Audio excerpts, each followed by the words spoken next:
Overhead luggage began falling down, some directly on people's heads, laps, and into the aisle. I felt like we were tumbling around in a washing machine.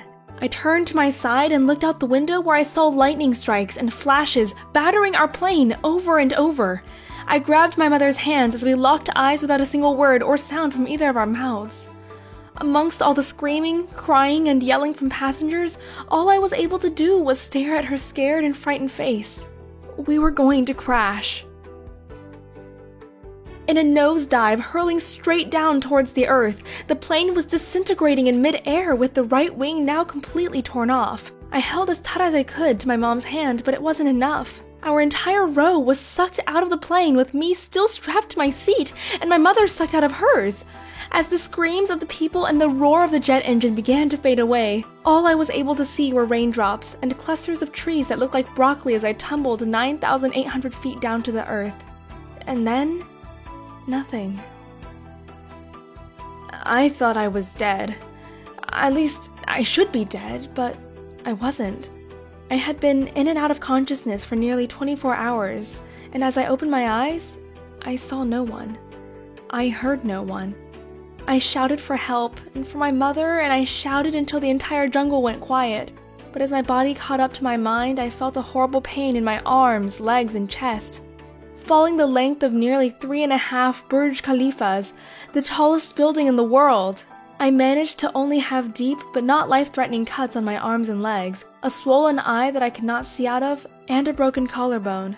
To this day, there's no answer as to how I survived. I spent an entire day, and from a distance, I saw what looked like people. With only one shoe, blurry vision, and one eye to see out of, I used my remaining shoe as a guide to test the ground in front of me for any objects or snakes. I quickly went over, relieved that I wasn't alone. But as I got closer, I noticed their feet were pointing towards the sky, and their heads rammed headfirst into the earth, still strapped to their seats. I was paralyzed. Frozen. I stared at the bodies and noticed one was a woman and thought it was my mother.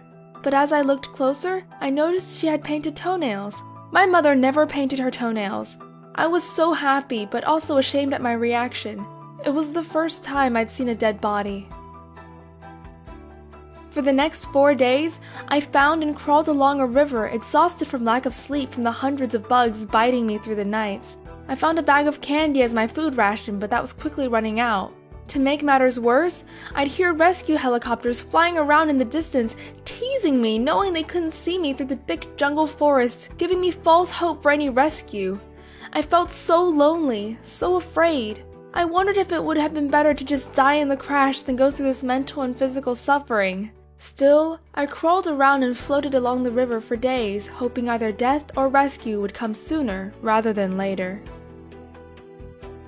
After 10 days, still no one or nothing until I saw what looked like a boat parked along the river. Was I hallucinating?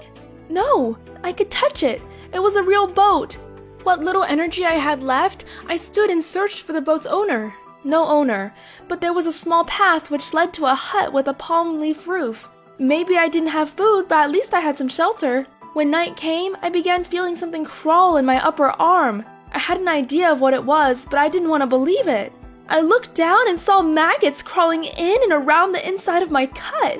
A fly had flown and managed to lay her eggs in my wound. My arm was infected, and maggots had been feeding on the dead flesh. My eyes fell upon a canister of gasoline for the boat, and I was reminded of my infection. I remembered our dog once had a similar infection, and my father treated him using kerosene. Still afraid to lose my arm, despite not knowing if I would lose my life, I sucked some gasoline out and put no more than €1-sized coin in my wound. Instantly, the maggots began digging deeper into my arm. I bit hard into my shirt as the pain intensified. Some maggots began falling out while others dug even deeper into my flesh. I was forced to pull out about 30 maggots and actually felt pretty proud of myself, but there were still a few alive. At least the infection had been partially sterilized. The next morning, I woke up to people's voices. It was like hearing the voices of angels. When they saw me, they immediately stopped talking and studied my fragile and exhausted state. For a moment, they thought I was a water goddess, a figure from a local legend that resembled a hybrid water dolphin and a blonde, white-skinned woman.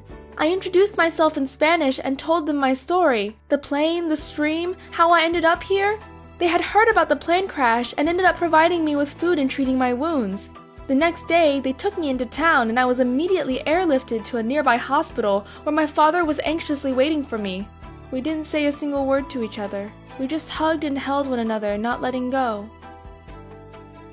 The doctors diagnosed me with a torn ACL, a strained vertebra in the neck, a partially fractured shin, several deep lacerations on my arms and legs, and a swollen eye shut due to popped capillaries as a result of the freefall from the aircraft.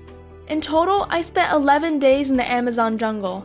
Out of 91 souls on Lanza Flight 508, at 17 years old, I was the only survivor. It was later confirmed that my mother also survived the initial plane crash, but due to her severe injuries, she couldn't move. She died several days later, alone, in pain, and afraid. I can't imagine what she went through during her last days. What is more disheartening, she was one of 14 who survived the crash, but would all die waiting to be rescued.